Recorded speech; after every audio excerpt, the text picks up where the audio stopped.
Eu sou Solange Aparecida da Rosa, psicóloga, professora, e estou aqui hoje para dar continuidade às discussões que fizemos no primeiro vídeo sobre as relações entre ataques às escolas e violências nas escolas.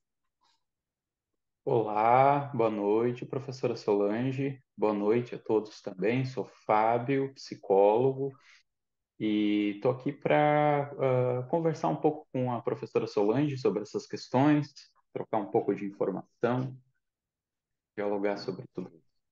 Quero começar agradecendo, né, Fábio, pela sua presença, pela oportunidade de ter um interlocutor, né, que é mais fácil de falar, e até porque tem coisas que eu vou tratando e é importante que alguém que tenha um posicionamento, né, que consiga fazer a crítica, se posicione, me questione, problematize, né, traga outros olhares também para o diálogo, tá bem? Tá Muito bem, obrigada e fique bem à vontade aí para falar. tá bem. Eu também agradeço pela oportunidade de estar aqui contigo agora, tá? De poder trocar essas informações. Então, no primeiro vídeo, eu defendi algumas teses, né? Uma das teses foi de que chama atenção o fato de a maioria dos casos, né, de ataque às escolas, o agressor ser aluno ou ex-aluno, e de 20 dos 24 casos terem relação direta com conflitos e violências nas escolas, né? Também disse que é um estudo bem, uma aproximação, né, que é necessário estudos mais aprofundados. Também afirmei que há relações entre ataques às escolas e violências na escola e políticas de Estado, e é essa a ideia que pretendemos desenvolver um pouco melhor hoje, né? Que o fracasso escolar também é causa de conflitos e violências na escola, e falei um pouquinho sobre a condição dos professores e talvez a gente consiga discutir um pouco mais hoje. Quero começar dizendo, Fábio, assim que eu tenho peregrinado, né, junto a escolas e CEINs, né, Centros de Educação Infantil, desde 2009, né, orientando estágios em psicologia, né, e é a partir desse lugar que eu falo, né. Durante todo esse tempo, as demandas que apareciam para o trabalho do psicólogo nessas instituições. E claro, assim, gente, estamos numa determinada região do país, né? No oeste de Santa Catarina, mas também eu acompanho aqui na região, então, né? Vários municípios, mas também na região noroeste, nordeste, noroeste aqui do Rio Grande do Sul, né? No norte do Rio Grande do Sul. Então, são muitas instituições, né? E numa região bastante abrangente. Mas, como eu digo que tem relação com política de Estado, né, me parece que tem coisas aí que não são só do contexto local, né, que vão para além do contexto local. Durante todo esse tempo, as duas demandas que apareciam para o trabalho do psicólogo eram violências na escola e crise do sentido da educação escolar, né? E a gente vem tratando, então, desse tema já há bastante tempo, sinalizando para escolas, gestores, diretores, secretarias de educação, né, sinalizando os perigos aí envolvidos, né, a importância de as instituições fazerem um trabalho de prevenção, né, e de intervenção em relação às violências. Então, eu estava quieta, né? Fazendo esse trabalho de formiguinha, né? Dentro dos trâmites burocráticos, acadêmicos e da prática do profissional psicólogo. Contudo, depois que esses ataques começaram, ou se intensificaram, né, nesses últimos anos, não posso mais me calar, né? Eu me sentiria cúmplice, né? E calar-se nessa situação é uma condição indecente, imoral, né? Então, como diz o poeta Drummond de Andrade, não serei o poeta de um mundo caduco, mas é muito mais que isso, né? É uma questão de compromisso ético também, e compromisso social, com a sociedade, né, em que estamos inseridos. Por que então falar assim em público, né, via esses vídeos, né? Porque eu não tenho poder, né? eu não sou doutora, eu não trabalho em cursos de programas, né, de pós-graduação em nível de mestrado e doutorado, eu não estou nos conselhos de psicologia, eu não tenho cargo político no Estado, eu sou nada, ninguém, né? E o único poder que me resta, então, é a fala, né? É falar. E é o que eu tenho feito, né? Então, desde 2013, que publiquei um artigo, né, falando sobre violências na educação infantil, tenho participado de simpósios, seminários, congressos, né, e falado sobre essa temática. Sozinha?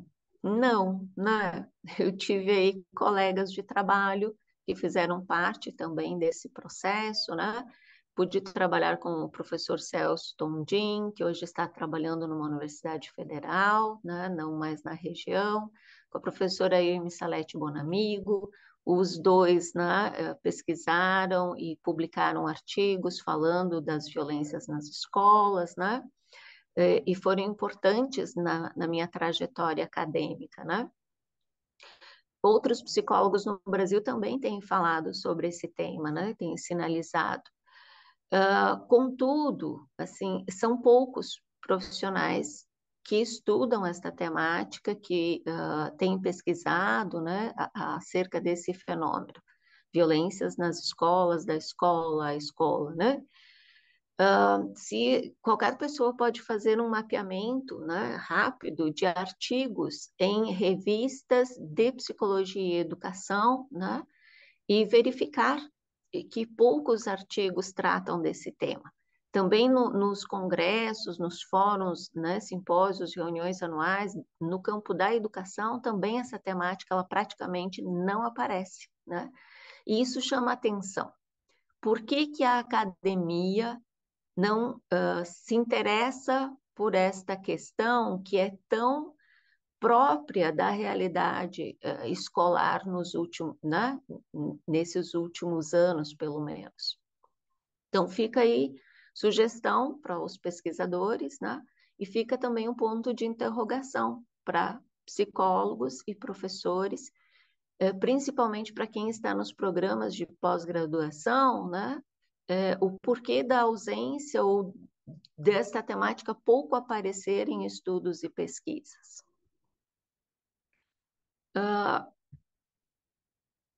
Deixa eu me localizar aqui. Eu não quero aqui gerar pânico, né? Já disse isso lá no primeiro vídeo. Por outro lado, a realidade está pedindo intervenções, né? Está pedindo estudos, pesquisas, intervenções, está pedindo que se fale sobre, né? Então, sem querer gerar pânico, mas já gerando, né? Queria dizer que nenhuma escola está completamente livre ou protegida contra ataques. Nenhum de nós está livre de violências, né? Mas no ritmo que seguimos, logo estaremos, né, numa condição de muita barbárie, né? É preciso, então, distensionar as relações, né? Superar a polarização política e social que está posta, né? Como, né? Como fazer isto? Isso é um desafio muito grande, vamos falar mais sobre isso adiante, né? Ou num próximo vídeo. E, claro, é preciso considerar as condições objetivas, né, sobre as quais as violências se manifestam, né? Acho que aí é que está a chave, né, para compreender esse fenômeno. Para dar início aqui à nossa discussão, então eu queria trazer o conceito de violência, né? O que é violência? Porque no vídeo anterior eu até sinalizei que alguns autores confundem, né, conflitos com violências. Então, violência, de acordo com Bonamigo, 2012, num artigo intitulado Violências e Contemporaneidade, né, a partir das contribuições do Michaud, a pesquisadora afirma, né, que consideram-se violentas as situações de interação quando um ou vários atores agem de maneira direta ou indireta maciça ou esparsa, causando danos a uma ou mais pessoas em graus variáveis, né? Então, a violência, ela pressupõe não, né? A violência, ela implica dano, dano físico, dano moral, dano psicológico, dano emocional, né? E aí tem outro autor também, que é o Charlot, que eu também já sinalizei, né? Que vai tratar então dos conceitos vai fazer essa distinção, né? Violência da escola, na escola e a escola, e vai conceituar cada tipo de violência, né? O que é violência da escola, né? Então, violência da escola, anteriormente, ela se dava na forma de reprovação e evasão, né? Na relação professor-aluno, na relação escola-família, né? Mas eu também sinalizei no vídeo anterior, né, que é importante que as pessoas ouçam, inclusive, né, antes de dar continuidade a esse, para se inteirando, né, das discussões, das reflexões. Tem um outro tipo de violência que a escola pratica, que não é falado, não é reconhecido, que é uma forma de violência bastante sutil, né? Que é a gente pode caracterizar como violência estrutural, né? Na medida em que ela contribui, né, a instituição a escola contribui para a reprodução e produção das desigualdades sociais que, associadas à ideologia da meritocracia, assegura a manutenção do status quo. Quando não garante também, né, quando não garante o direito das crianças e adolescentes à proteção e ao respeito dentro da escola, né? Se a criança sofre violências dentro da escola, isso significa que ela, quando está sob a tutela do Estado, não está protegida, né? E se o Estado não está conseguindo proteger as crianças, ele precisa ser responsabilizado, né? Por sua omissão ou por incompetência, né? Em garantir os direitos das crianças, né? Que o ECA precisa valer também, né? Para o Estado. Também violência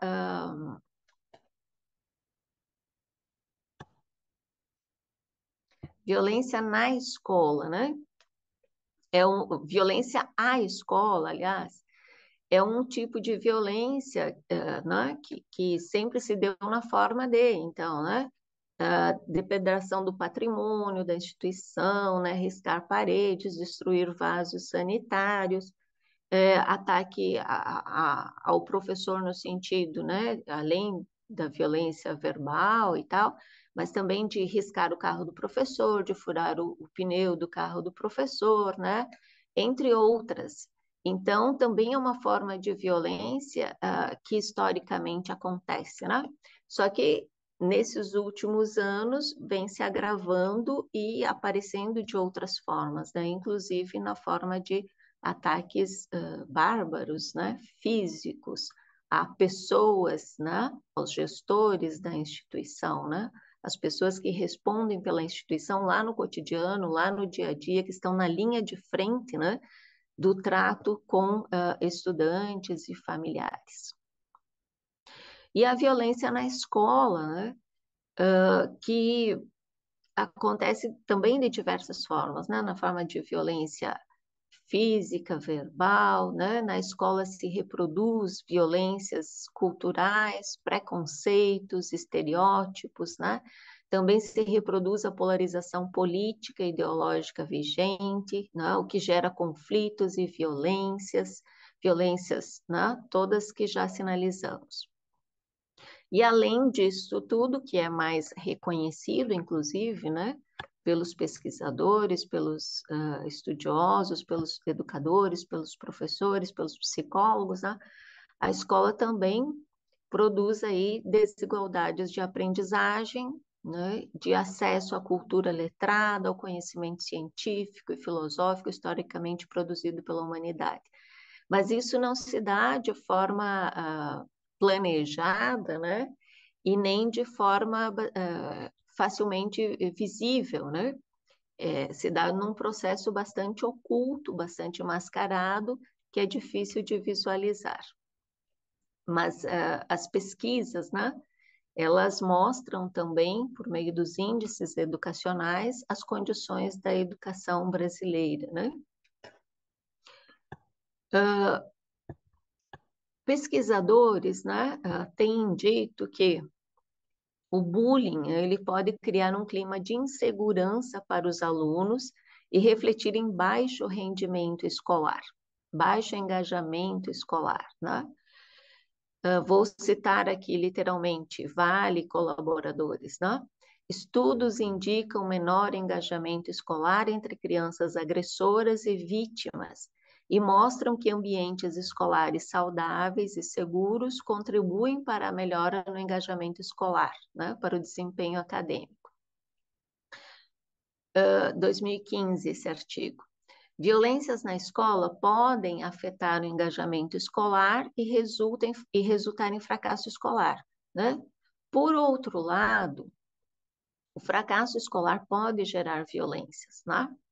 Alunos com baixo rendimento agridem mais outros alunos. Alunos com bom rendimento escolar agridem menos, né? Ao mesmo tempo, não é incomum ver as crianças fazendo chacota e menosprezando colegas que não sabem ler corretamente ou que não conseguem responder a alguma questão ou realizar alguma atividade solicitada, né? Então, a criança que não consegue, né, ou não aprende na escola, ela tanto sofre violência quanto pratica violência, né? Então, aí nós temos, gente, uma dupla violência da escola, né? Porque a escola, além de não conseguir ensinar a ler, escrever e contar corretamente, etc., né, entre outros conteúdos, também não consegue proteger esta mesma criança que não está tendo o seu direito de aprender garantido, também não consegue proteger essa mesma criança de sofrer violências na escola por não saber. Então, essa criança é duplamente, né, vitimizada, ou vitimada, desculpe. Agora, é a criança que não aprende, né? Então, esse é uma reflexão importante, né? Porque também muitos autores, pesquisadores, ou a forma como se trata no campo da educação, né? É como se a criança fosse incapaz de aprender.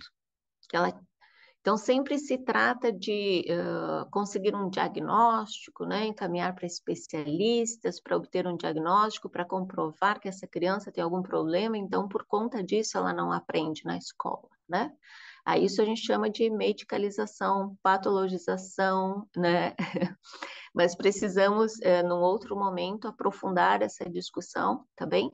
Para entendermos melhor do que estamos falando nesse caso em específico. A individualização do problema, né? Como se fosse Exato. acontecendo tudo dentro de uma pequena bolha do mundinho pessoal daquela pessoa, né, Solange? Perfeito, exatamente isso, né? Então, essa é uma discussão bastante pertinente que precisa ser feita aí num próximo momento, né? Agora, tem uma outra questão aí que é muito importante, que é sobre a condição do professor na escola, né? Por que é que os professores que também praticam violências, né, intencionalmente, conscientemente ou não, né, não conseguem proteger as crianças e impedir que ocorram violências entre elas, né? Então, essa é uma questão bastante importante, né?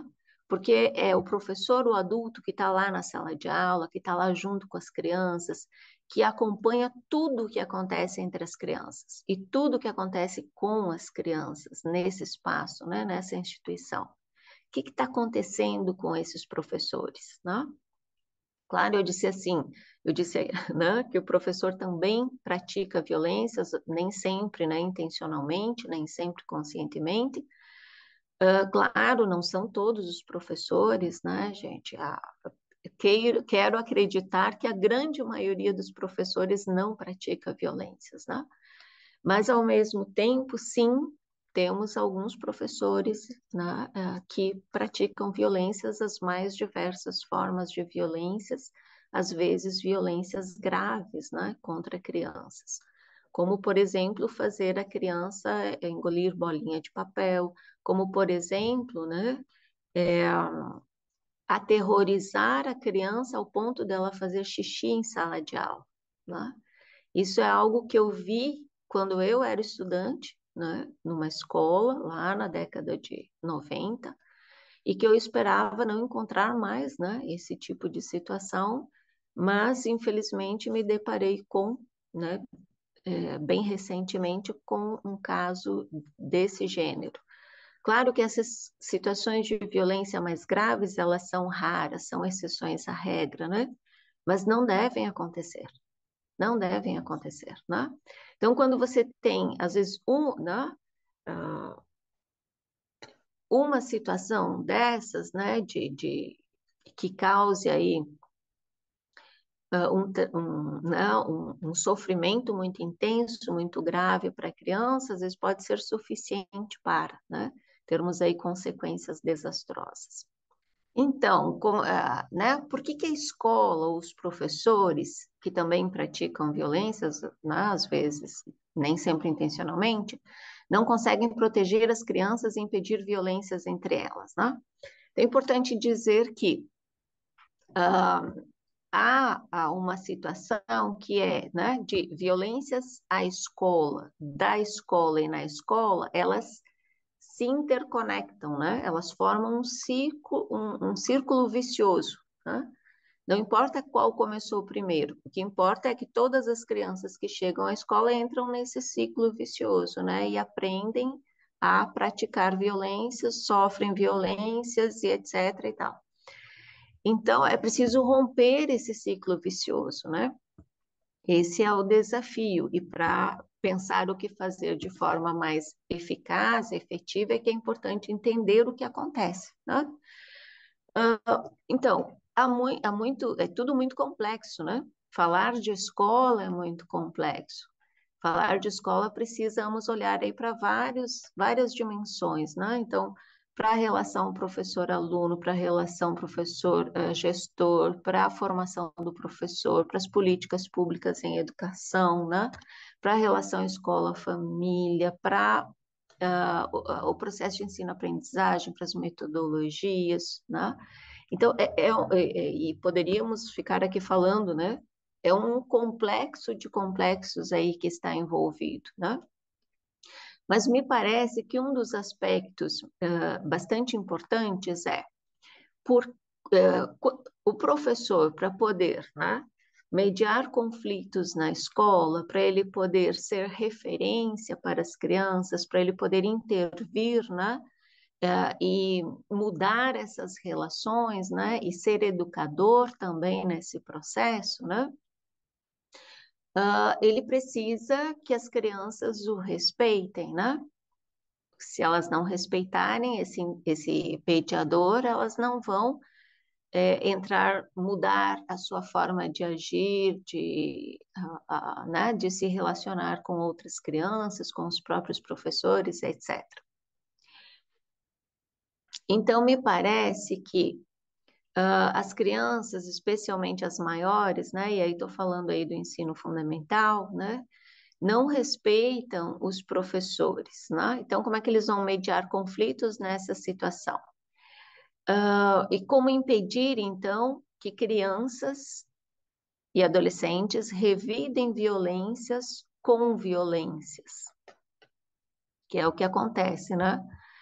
Então, me parece que é preciso aí olhar, né, do ponto de vista mais histórico, né, para o que vem acontecendo, né, tanto em termos de, me parece que, historicamente, né, nós temos combatido, nós temos enfrentado, né, e, e conseguido eliminar, né, em partes, as práticas punitivas, né?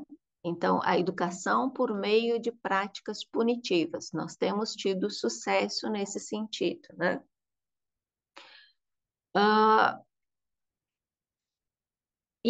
por outro lado, e ao mesmo tempo, né, a educação das crianças pequenas, ela, antigamente, né, ela se dava na família, no seio da família, né? Ah, mas isso tem mudado, né? Então, tem um senso comum aí que circula, né, e que faz parte do modo de pensar dos professores, que é o entendimento de que educação vem de casa, né? Então, se as crianças são mais bem educadas ou menos, se as crianças praticam violências ou não, né? Que parece que isso ela aprende na família e que isso tem a ver com a educação na família, né? E eu penso que quando o professor faz uma afirmação dessas, ele não sabe, né? Ou ele está demonstrando por meio desta fala que ele não sabe qual é o seu trabalho, qual é o seu papel, qual é a sua função, né, o seu trabalho enquanto professor, enquanto educador, né? Isso é bem importante, né? Até para a gente distinguir, então, o que é ser professor, né? Muitos autores ou abordagens teóricas entendem que o professor é também um educador, né? E que todos somos educadores. Agora, se todos somos educadores, né? E todos estamos aí aprendendo, ensinando e aprendendo e ensinando e aprendendo uns com os outros, né? Ok, está corretíssimo, né? Todos somos educadores. Contudo, quando falamos do professor, nós estamos falando de um educador, por suposto, não é? Qualificado, né? Não é um educador qualquer, não é mais um educador. Ele é um profissional de educação. Ele é alguém capaz, não é?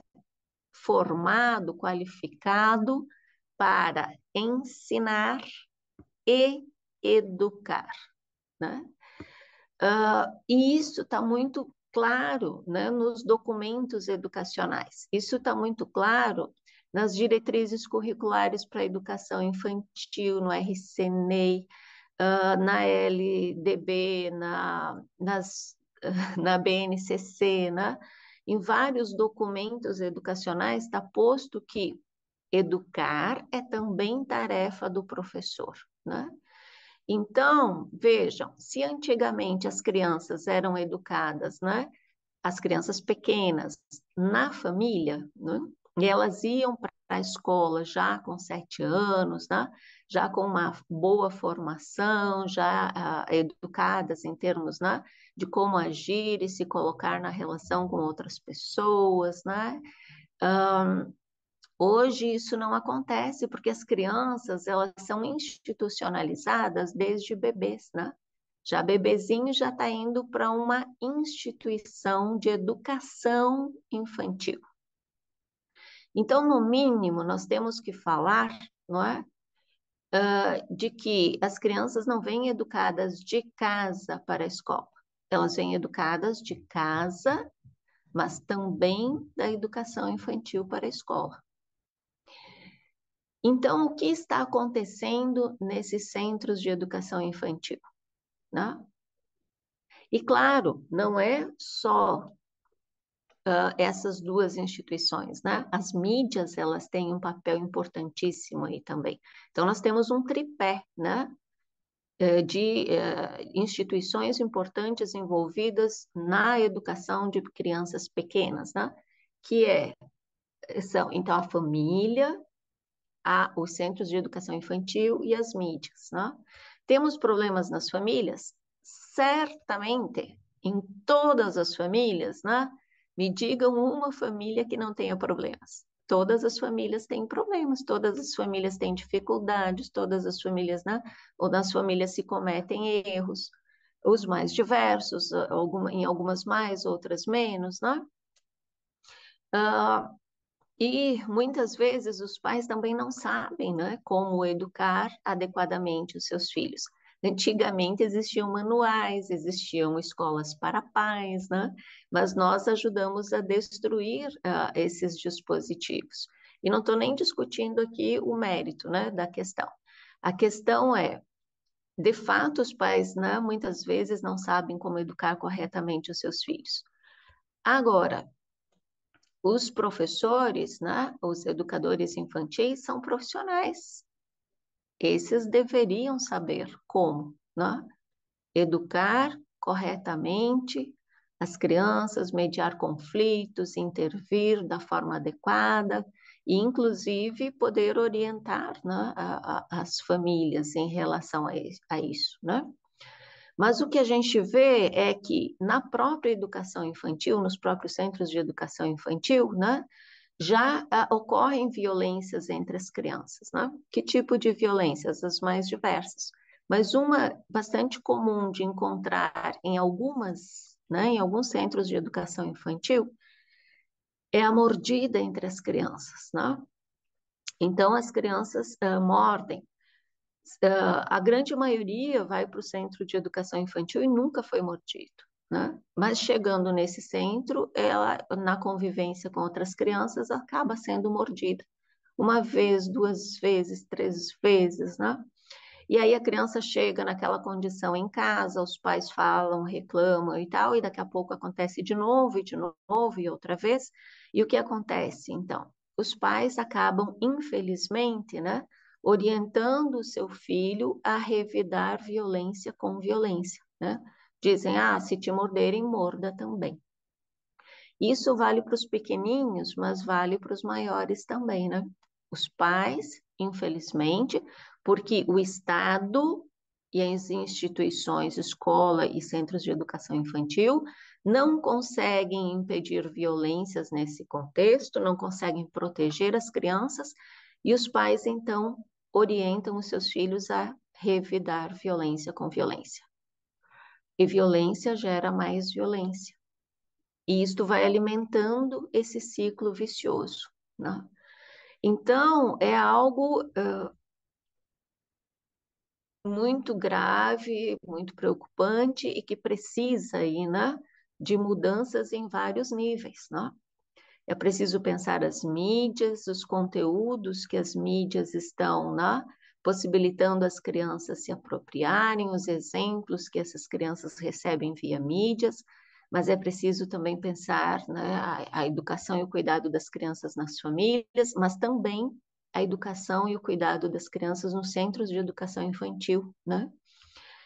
E principalmente porque as condições de trabalho do professor também lhe afetam, né? Lhe dificultam o trabalho, né? Como é que pode um adulto cuidar de 20, 22, 24 crianças dentro de uma sala com auxílio, às vezes, de uma menina adolescente, né? Sem formação alguma para auxiliar esse professor. Então, as condições de trabalho também não favorecem, ao contrário, né? Mas também a formação do professor, né? Também as teorias que contribuem para a formação desse professor. Teorias como, por exemplo, a que afirma que, né, conflitos entre crianças são normais, esperados, e que é preciso que as crianças aprendam a se organizar de forma autônoma, né?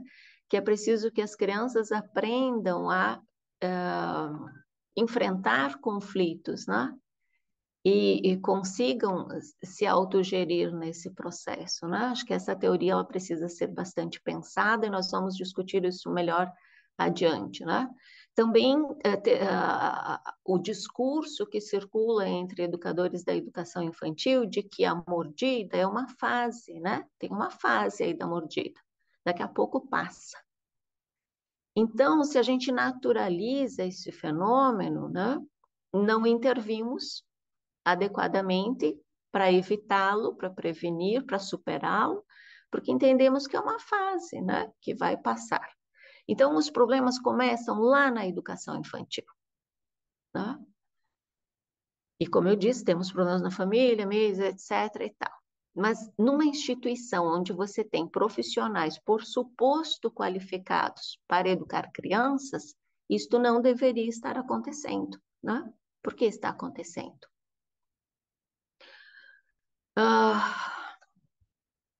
É preciso se dizer também, Fábio, e aí a hora que você quiser intervir, você fica à vontade, tá bem? E vá me sinalizando também do tempo, né? Que o processo de socialização na escola, né? Ele também precisa ser pensado. O processo educativo na escola, né? Ninguém nasce violento ou agressivo. Ninguém nasce sabendo praticar violências ou conviver democraticamente. É preciso aprender e ensinar a resolver conflitos por meio do diálogo e com respeito, né? Resolver conflitos com respeito, né, ao outro e às diferenças. E, para tanto, é preciso que as crianças respeitem o professor também, né? Agora, está me ouvindo, Fábio? Está tudo bem aí? Sim, estou te ouvindo muito bem. Então, tá bem. O respeito ao professor se constrói, né, por meio de diversos elementos e caminhos, né? Tem relação com a prática do professor também, né? O que contribui para que as crianças não respeitem o professor na escola, né? Os ataques ideológicos, né? Diretos ou indiretos à profissão docente.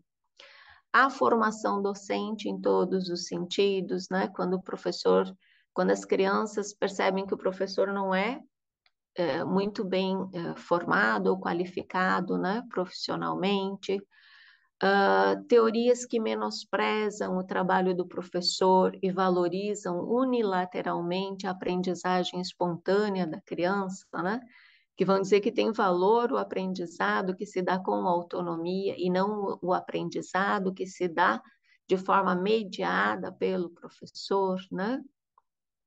Teorias que menosprezam conteúdos ensinados na escola pelo professor, né? Então, são formas de atacar esta profissão, né? Ao mesmo tempo, né? O professor também precisa se repensar, né? Porque se ele não é respeitado pelas crianças, né? E ele perde, né? Como é que eu vou dizer assim?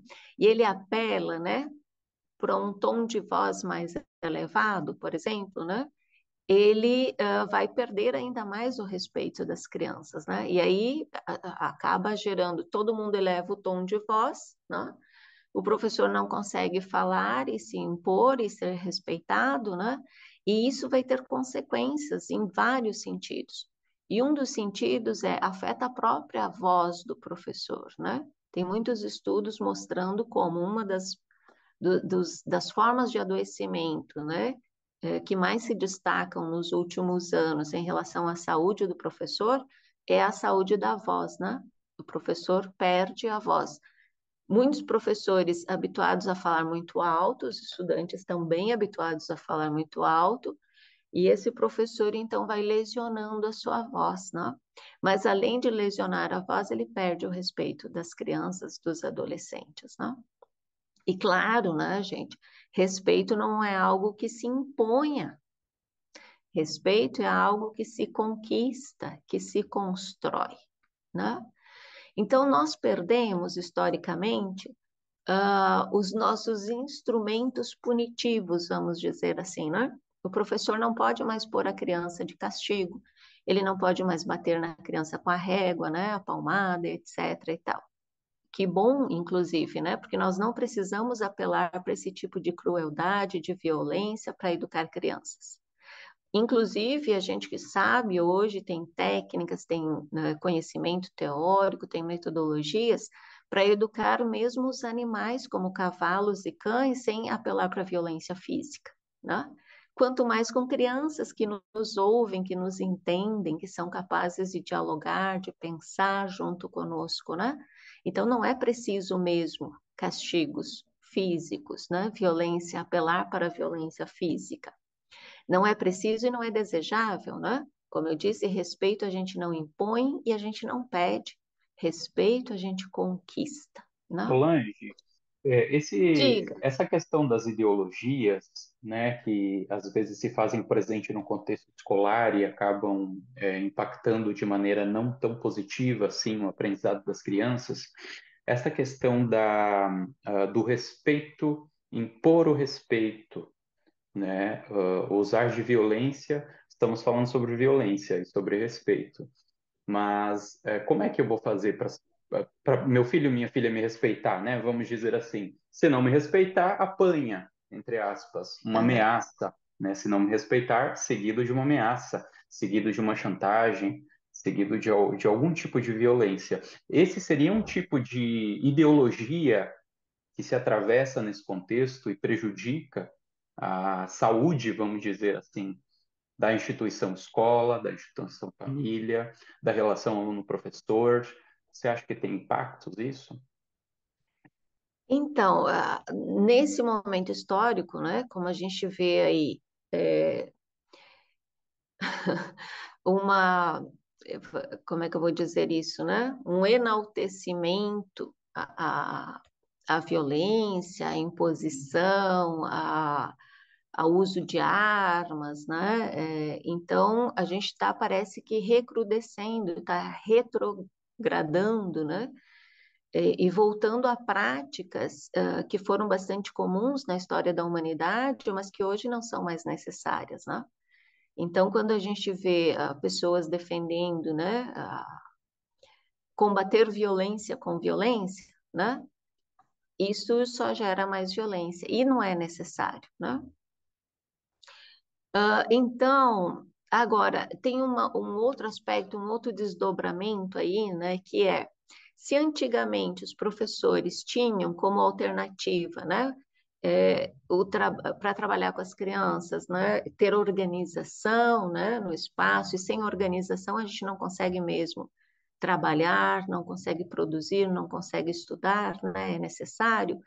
Então, para fazer esse trabalho coletivo, se antes o professor tinha, né, à sua disposição a possibilidade de usar de castigos físicos, ameaças, etc., e quando a gente combate isso, né, e o professor perde esse instrumento, mas ele vai se apoiar em outro instrumento, né, também inadequado, mas que era, né? Então, de punir a criança por meio das notas, né? Então, se a criança tirava, sei lá, 9 numa prova, né? Mas ela perdia nota por comportamento. E isso é algo bem interessante, porque não é visível, né? Não é visível. Porque não existe lá no boletim da escola, lá no boletim aparece, né? Nota em língua portuguesa, em história, em matemática, em geografia, ou seja lá o quê, né? Se for um regime disciplinar, né? Mas não aparece nota por comportamento. Mas os professores avaliam as crianças, avaliavam, né, as crianças também por comportamento e como isso ocorria. Então, a criança era penalizada, né, no sentido de ela perdia notas por comportamento ou ganhava notas por comportamento, né? Mas isso não ficava claro, né? Nunca ficou claro. Então, a nota era de história, mas a nota de história não correspondia às avaliações da criança em termos de conteúdo, né? E estava ali o comportamento implícito, né? Ah, então, ficava muito mascarado, né? Essa questão da avaliação comportamental na escola, né? Mas ela acontecia.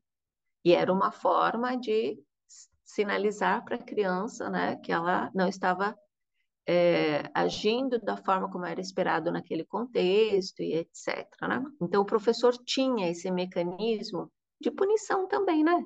É uma punição que não é física, que não é uma violência verbal, não é uma ameaça, ou não necessariamente uma ameaça, né? Mas o professor tinha um instrumento punitivo aí, né? Que era por meio das notas. Quando a política, né, do Estado passa a ser aprovar as crianças sistematicamente, né? E isso não está escrito, gente, em lugar nenhum, não tem lá, né, uma lei dizendo é obrigatória aprovação, etc. Não.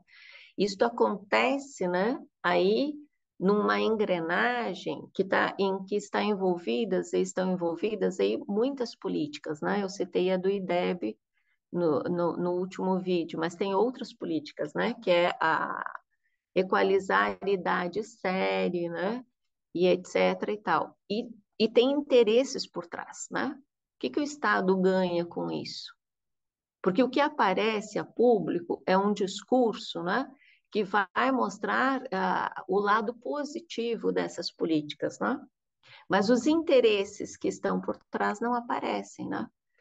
Então, o professor, agora, como ele precisa atribuir notas boas para todas as crianças, para que elas possam ser aprovadas, né? Porque a política é reprovação zero, e as escolas precisam fazer isso para melhorar o seu índice de desenvolvimento, né? O IDEB, a sua avaliação junto ao IDEB, e ela precisa, para fazer isso, as crianças precisam ter melhor desempenho, mas é difícil, então, e o IDEB inclui ali a taxa de aprovação, né? Então, quanto melhor a aprovação, maior o índice de aprovação, melhora o resultado do IDEB. E para a escola parecer, né, que está tendo um bom desempenho, ela, então,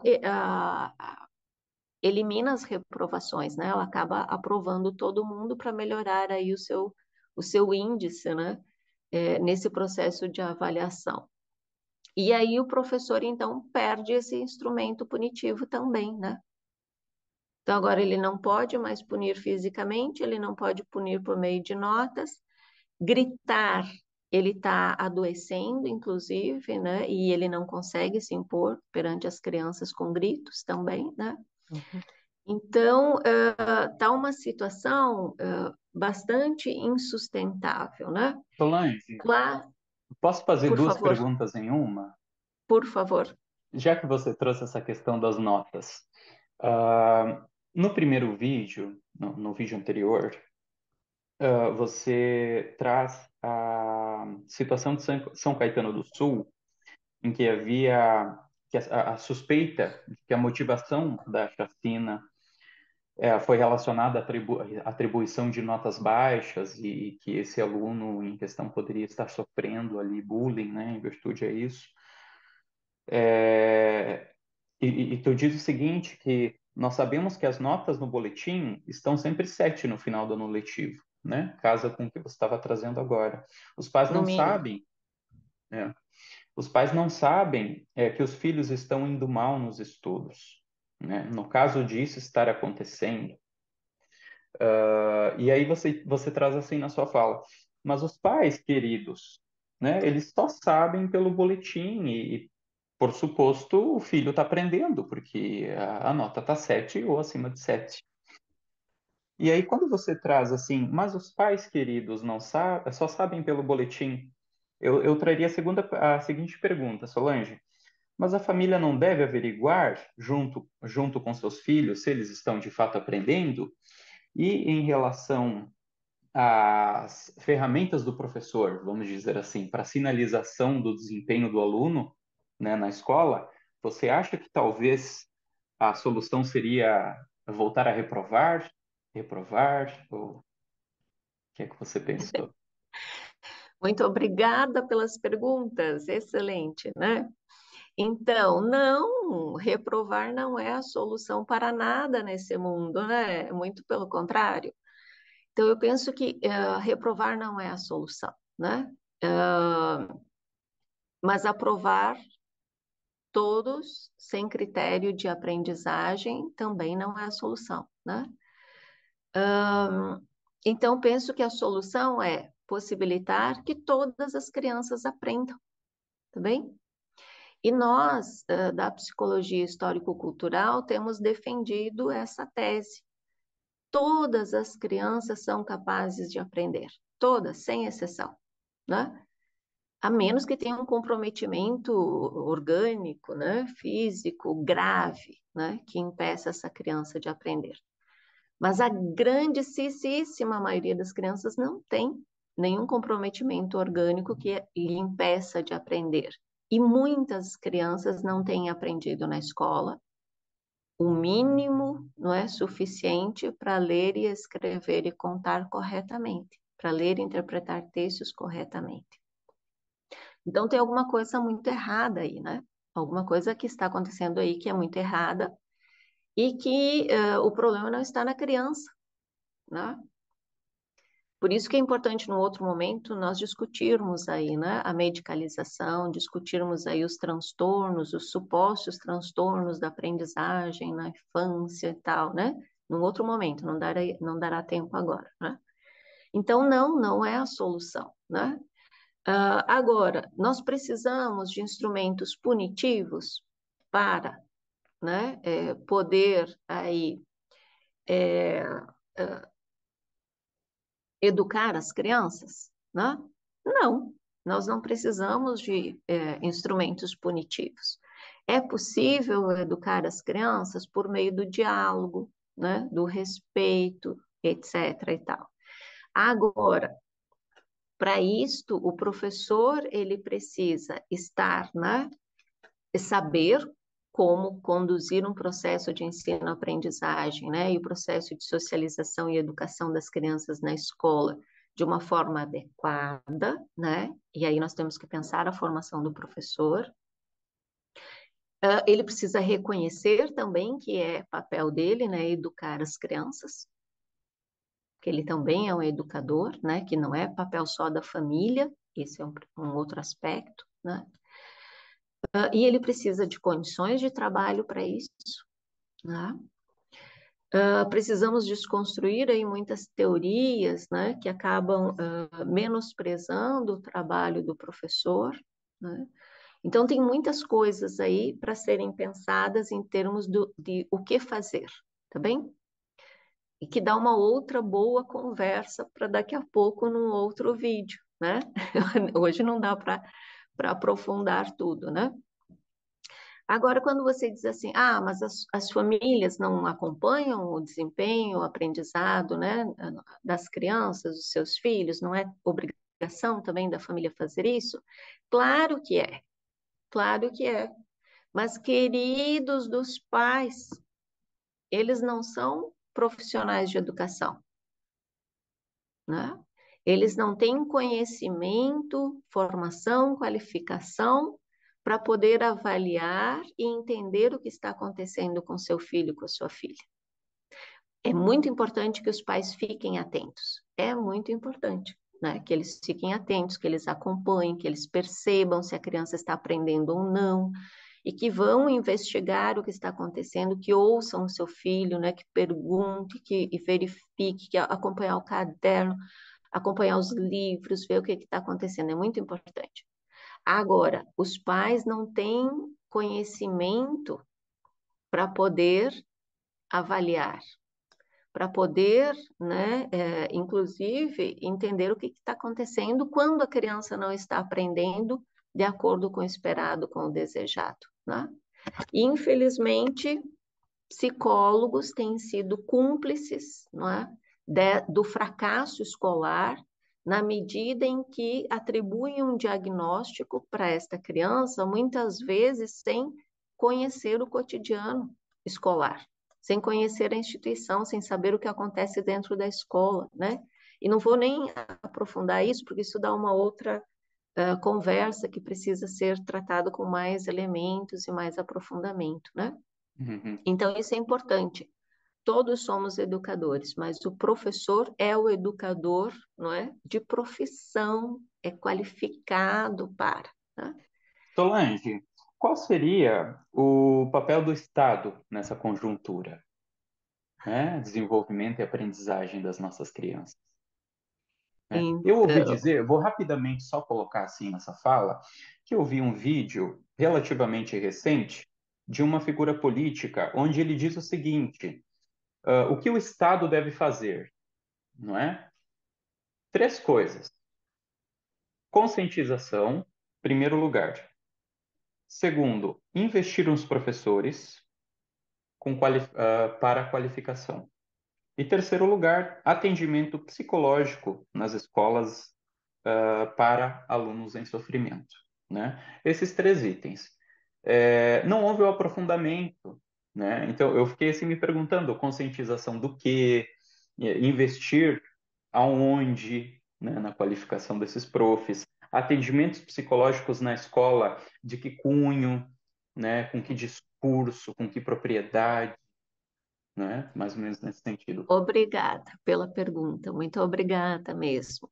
Tá? Então, vamos fechando também, né? Porque o nosso tempo está se esgotando. Então, veja só, violências da escola, na escola e a escola, né? Eu já afirmei no primeiro vídeo, reafirmei nesse, vou reafirmar. É um problema estrutural, né? E problemas estruturais exigem soluções estruturais, né? Então, eu já dizia no primeiro vídeo que é preciso repensar, rever as políticas de Estado e não políticas de governo, tá bem? E o IDEB é uma dessas políticas, mas não só, tá bem? Mas é a principal, me parece que precisa ser repensada aí, entre outras. Agora, a questão é, os governos não sabem o que está acontecendo nas escolas? Eles não têm conhecimento, né? E eu vou te dizer que acho que o problema maior não está exatamente nos governos, né? E nas pessoas, né, que estão aí, que cumprem os papéis, né, de lideranças do executivo, no sentido político, vamos assim dizer, tá bem? Eu penso que os governos estão muito mal assessorados pelos especialistas em educação e psicologia, né? Os especialistas que assessoram os governos sabem ou deveriam saber, não é? Porque são especialistas, são pesquisadores, são estudiosos, o que acontece nas escolas, na formação de professores, né? Em termos de violências, etc. e tal. Então, o que os programas, né, de mestrado e doutorado em educação e psicologia têm feito em relação a isso, né? Que estudos, que pesquisas, como têm contribuído para a formação dos professores e dos psicólogos? Que profissionais estão assessorando os governos, né? Porque tem, em todos os âmbitos tem, a nível federal, a nível estadual, nos municípios, né? Tem psicólogos assessorando os governos. Tem educadores, né? Nas secretarias municipais, estadual, né? De educação, Ministério da Educação e por aí afora. Então, me parece que temos que repensar também, né, a educação como um todo e a psicologia aí nesse processo, tá bem? Então, em relação ao aspecto, né, ter psicólogos para ouvir as crianças nas escolas, achei importantíssimo, né? Importantíssimo é que as crianças sejam ouvidas, né? Ouvidas pelos pais, ouvidas pelos professores, ouvidas pelos gestores, ouvidas por profissionais de psicologia, por psicólogos, né? Isso é bastante importante. Inclusive, eu queria sugerir, né, que o poder público criasse da mesma forma que nós temos uma ONG, né, que faz um trabalho importantíssimo de ouvir pessoas com ideação suicida, né? E tem um telefone de contato para isso, né? Que é o 188. Eu estou falando do Centro de Valorização da Vida, né? Mas no caso dos adolescentes, né? E crianças e adolescentes e jovens que estão nessa situação, né? De chegar ao ponto de pensar numa, né, numa forma violenta, grave, diante do seu sofrimento, né? Que houvesse um canal de escuta, né? Que se criasse um canal de escuta para essas pessoas, né? Para que elas pudessem conversar com profissionais e compartilhar com alguém, né? Serem ouvidas por alguém antes de chegarem ao ponto D, né? Então, acho que isso é bem importante. Não tenho visto nenhuma fala, nenhuma ação dirigida diretamente aos estudantes, às crianças e adolescentes, aos jovens. Ninguém disse para eles, né?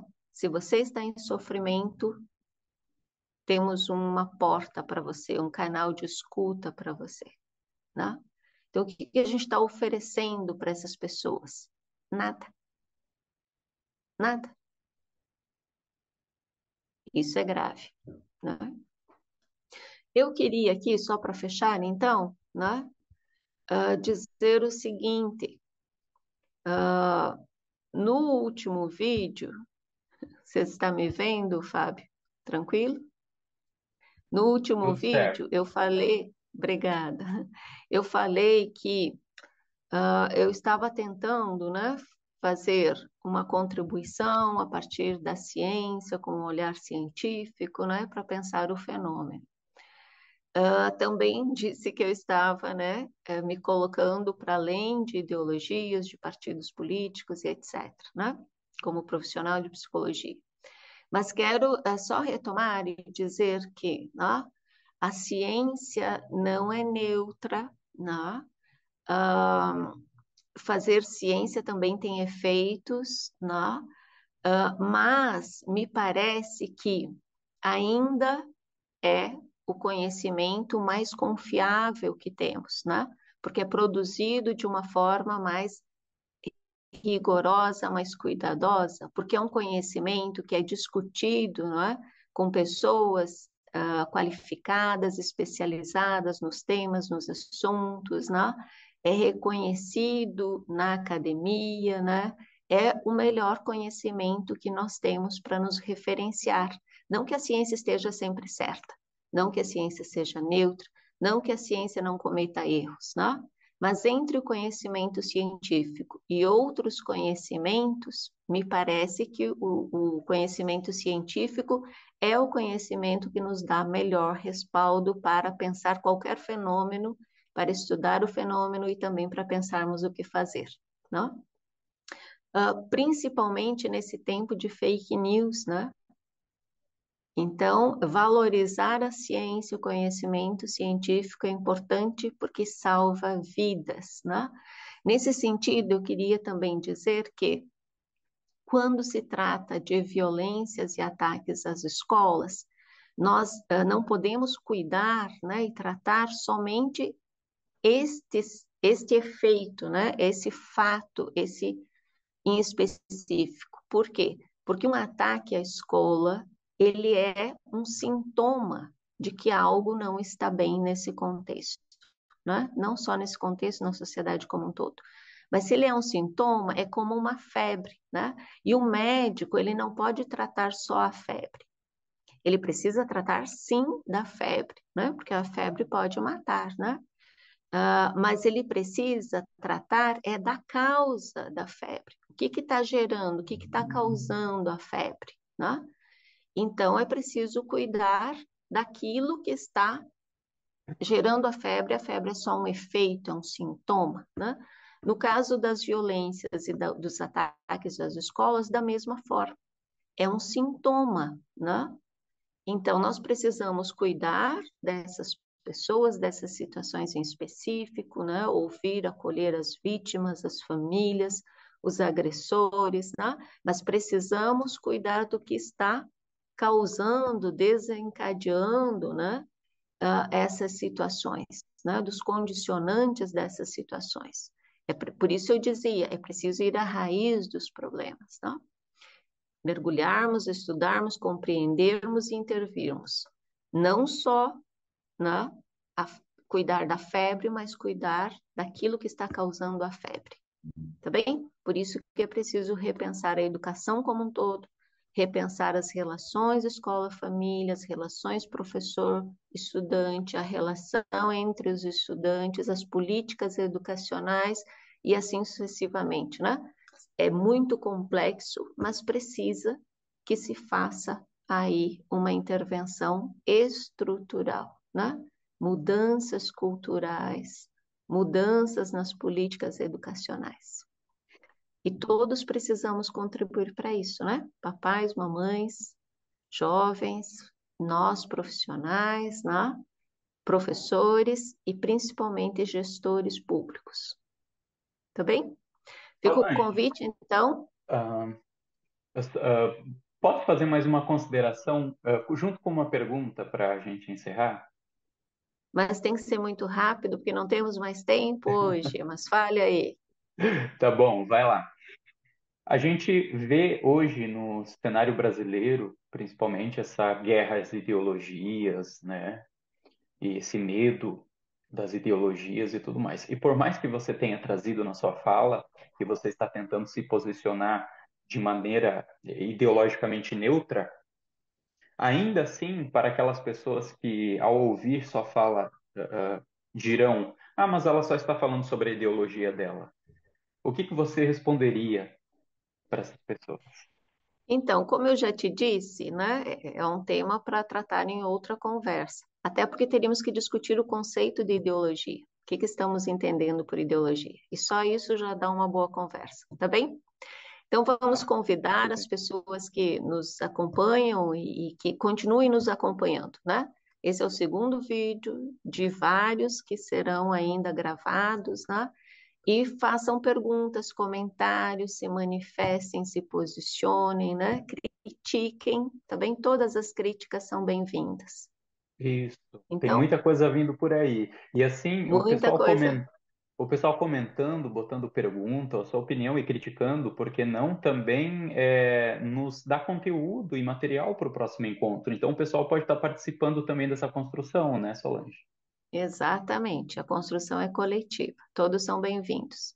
Isso. Muito obrigada, Fábio, pela sua presença, pela sua participação, pelas excelentes perguntas, né? Seguimos em diálogo aqui. Boa Dispõe. noite. Obrigado também, professora Solange, pela oportunidade de conversar e aprender sempre. Boa noite.